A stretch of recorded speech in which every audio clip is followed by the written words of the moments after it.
Good morning, student. My name is Jafar, and I have completed Bachelor of Engineering from Rajiv Gandhi University.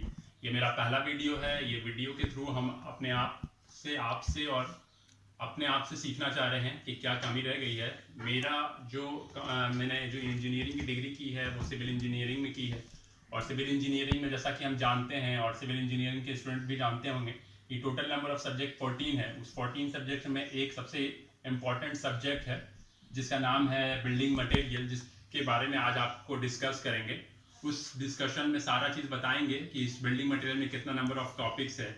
तो उससे पहले आप लोग subscribe कर देंगे मेरे चैनल पे और लाइक कर देंगे।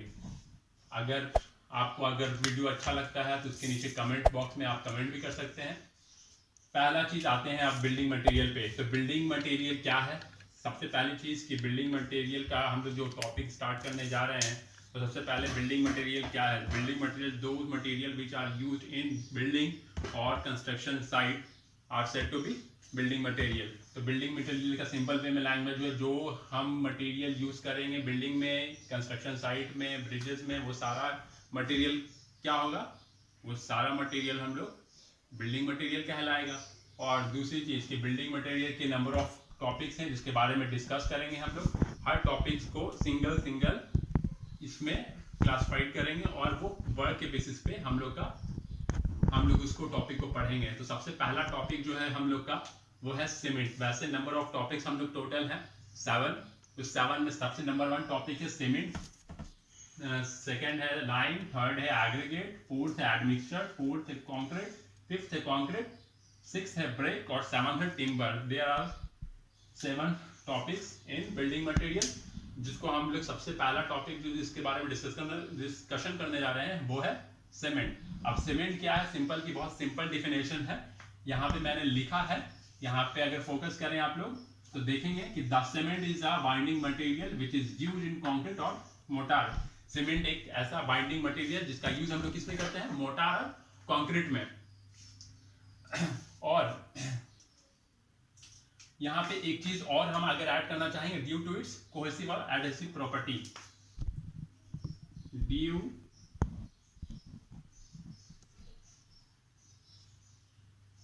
ड्यू टू इट्स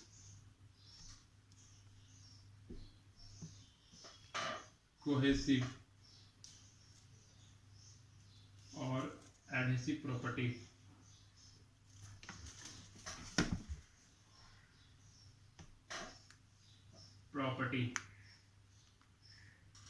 तो फ्रेंड हमने यहाँ पे क्या कहा कि सीमेंट एक ऐसा बाइंडिंग मटेरियल जिसका यूज हम लोग कंक्रीट और मोटार में यूज करते हैं ड्यू टू कोहेसिव और एडहेसिव प्रॉपर्टी। अब यहाँ पे क्वेश्चन ये बनता है कि कोहेसिव प्रॉपर्टी क्या होता है और एडहेसिव प्रॉपर्टी क्या होता है। कोहेसिव प्रॉपर्टी इसको कहते हैं जिसमें हम लोग डिफरेंट मॉलिक्यूल से जो मटेरियल हम लोग का एक दूसरे के साथ बाइंड करता है, स्टिक करता है, उसको हम लोग कोहेसिव प्रॉपर्टी करते हैं। और एडहेसिव प्रॉपर्टी अगर सेम मॉलिक्यूल से हम लोग का मटेरियल अगर बाइंड और स्टिक करता है तो हम लोग क्या कहते हैं, उसको एडहेसिव प्रॉपर्टी कहते हैं। अब सीमेंट में ही दूसरे में अगर हम लोग बात किया जाए कि सीमेंट की और क्या खासियत है, कहता है whenever the cement is rubbed between the finger then one should feel cement is smooth and soft, it means the cement is free from lump and due to this cement will import good binding property during hydration।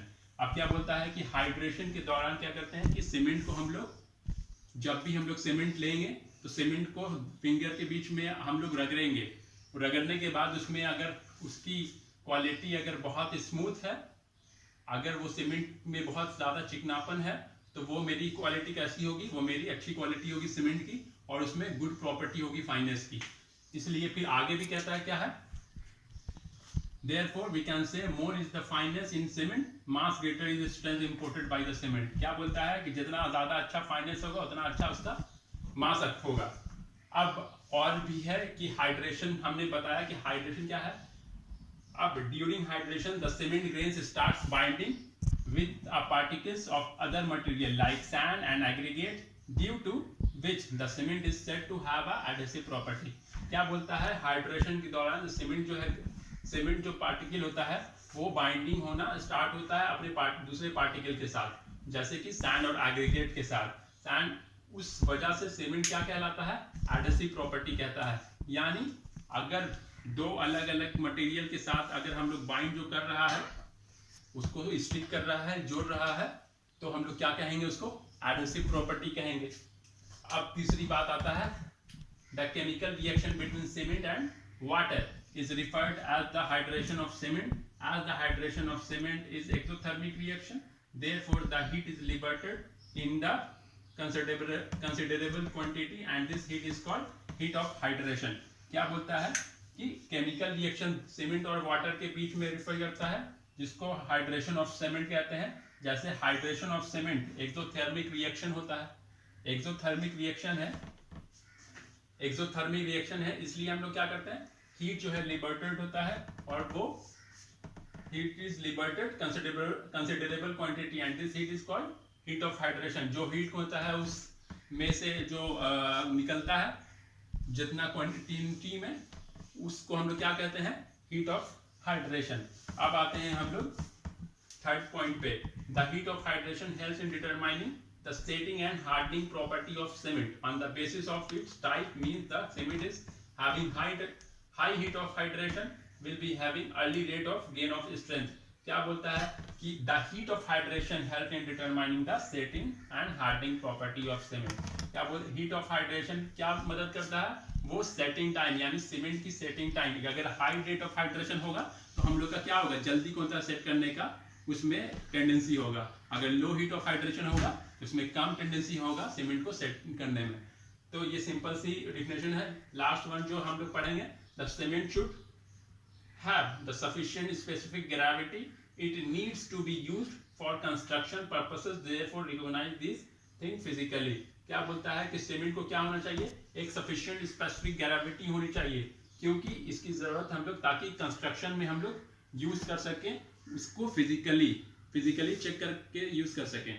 ये मेरी simple सी ये सारा point हो गया जिसको हम लोग cement को हम लोग डिफाइन कर सकते हैं, हीट ऑफ हाइड्रेशन को हम लोग डिफाइन कर सकते हैं, अर्ली गेन हम लोग का heat of hydration, early gain of setting time कैसे होगा हम लोग का, वो हम लोग कैसे ये हीट ऑफ हाइड्रेशन के जरिए हम लोग ये डिफाइन कर सकते हैं। और दूसरा कि हाई रेट ऑफ हाइड्रेशन क्या है, लो हीट ऑफ हाइड्रेशन क्या है, ये दोनों चीज को हम लोग समझ लें। हाई रेट ऑफ हाइड्रेशन जैसा कि हमने बताया कि अगर हम लोग का hydration of cement high rate होगा तो हम लोग का सेटिंग टाइम क्या होगा, बहुत जल्दी होगा। अगर हम लोग का लो हीट ऑफ हाइड्रेशन होगा, सेटिंग टाइम सीमेंट का क्या होगा, कम होगा। ठीक है, अब आते हैं हम लोग कि सीमेंट को सबसे पहले कौन मैन्युफैक्चर किए, कहाँ मैन्युफैक्चर हुआ। तो ये बहुत ज़्यादा इंपॉर्टेंट है, क्योंकि बहुत ज़्यादा कॉम्पिटिटिव एग्जाम में या यूनिवर्सिटी एग्जाम में एक नंबर के क्वेश्चन में पूछ सकता है, या फिर कौन सा ये पूछ सकता है कि जोसेफ एस्पेडिन या फिर ये साइंटिस्ट कौन है और कहाँ ये मैन्युफैक्चर फर्स्ट टाइम में सीमेंट ये मैन्युफैक्चर हुआ। तो मैंने यहाँ पे लिखा है Joseph Aspdin is the first scientist when manufacture the cement. क्या बोलता है कि जोसेफ एस्पेडिन कौन थे, जो पहले साइंटिस्ट थे जिन्होंने मैन्युफैक्चर किया था सीमेंट। अब बात आती है कि मैन्युफैक्चर जोसेफ एस्पेडिन किए थे, तो सीमेंट मैन्युफैक्चर पहली बार कहाँ हुआ, तो यहाँ पे दूसरी बार में हम लिखा है the name given to the cement is Portland cement because the hardened mass of cement resembles the stone quarry of Portland area of England. क्या बोलता है कि इसका नाम जो सीमेंट का दिया गया है पोर्टलैंड, और पोर्टलैंड इसलिए दिया गया है क्योंकि इंग्लैंड के एक एरिया में जिसका नाम था पोर्टलैंड, वहाँ बहुत सारे छोटे छोटे पत्थरों का खदान था, वहां से उन्होंने मैन्युफैक्चर किया सीमेंट का। अब बात आती है कि सीमेंट का मैन्युफैक्चर पूरे दुनिया में सबसे बड़ा मैन्युफैक्चर कहाँ होता है, कौन से देश में होता है। तो ये बहुत सबको पता होगा, जितने भी होता है सीमेंट कंपनीज में होंगे, बहुत सारी सीमेंट की कंपनीज है, जैसे कि लफाज है, अंबुजा है, बिनी है, अल्ट्राटेक है, ये सारी सीमेंट की कंपनीज है। और हर सीमेंट की कंपनीज इंडिया में बहुत सारी आपको मिलेगी।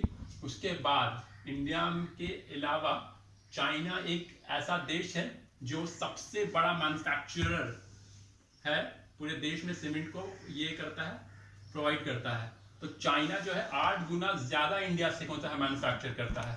तो यहाँ पे मैंने लिखा है China is the biggest manufacturer of OPC, यानी ऑर्डिनरी पोर्टलैंड सीमेंट का ये सबसे बड़ा मैन्युफैक्चरर है। और China manufacturer OPC 8 times than India, 8 गुना ज्यादा इंडिया से वो मैन्युफैक्चर करता है। ये सारा हमने बताया कि सीमेंट क्या होता है। सीमेंट का हमने बताया कि सीमेंट क्या यूज कहाँ कहाँ है, और सीमेंट मैन्युफैक्चर पहली बार कहाँ हुआ, सीमेंट को किसने मैन्युफैक्चर फर्स्ट टाइम किया। अब आती है बात मैन्युफैक्चरिंग और सीमेंट। मैन्युफैक्चरिंग सीमेंट यानी सीमेंट का मैन्युफैक्चरिंग कैसे कैसे होता है, कौन कौन से प्रोसेस में होता है। जनरली जो है मैन्युफैक्चरिंग ऑफ सीमेंट जो है दो प्रोसेस में, दो पार्ट में डिवाइड है। पहला है ड्राई प्रोसेस और दूसरा है वेट प्रोसेस। तो फ्रेंड यहाँ पे क्वेश्चन ये उठता है कि ड्राई प्रोसेस और वेट प्रोसेस क्या है। तो ड्राई प्रोसेस जो है मेरा वो क्या है, वो एक न्यू मेथड है। हम लोग न्यू मेथड से हम लोग अपने सीमेंट को मैन्युफैक्चर करते हैं। और वेट प्रोसेस क्या है, ओल्ड प्रोसेस है, ओल्ड मेथड है सीमेंट को मैन्युफैक्चर करने का। तो ये मैन्युफैक्चरिंग ऑफ सीमेंट जो दो हमने प्रोसेस बताया, ड्राई प्रोसेस और वेट प्रोसेस, ये आगे वाले जब क्लास हम लोग करेंगे तो मैन्युफैक्चरिंग ऑफ सीमेंट पे बात करेंगे, क्योंकि इसमें बहुत सारे स्टेप्स हैं जिस पे होता है हम लोग सीमेंट को मैन्युफैक्चर करते हैं। और उसकी सारी तरह से हम लोग बात कर रहे हैं कि नंबर ऑफ कितने प्रोसेस में कितने स्टेप्स में करते हैं, ड्राई प्रोसेस क्या होता है। उसके अलावा हम लोग पता करेंगे कि इंग्रेडिएंट ऑफ सीमेंट कितना है, सीमेंट में इंग्रेडिएंट कितना नंबर ऑफ एलिमेंट है और उसकी परसेंटेज क्या क्या है, वो सारे अगले एक क्लास में। तब तक के लिए आप लोग वीडियो मेरा लाइक करें, सब्सक्राइब करें और नीचे इनबॉक्स में अपना कमेंट करें।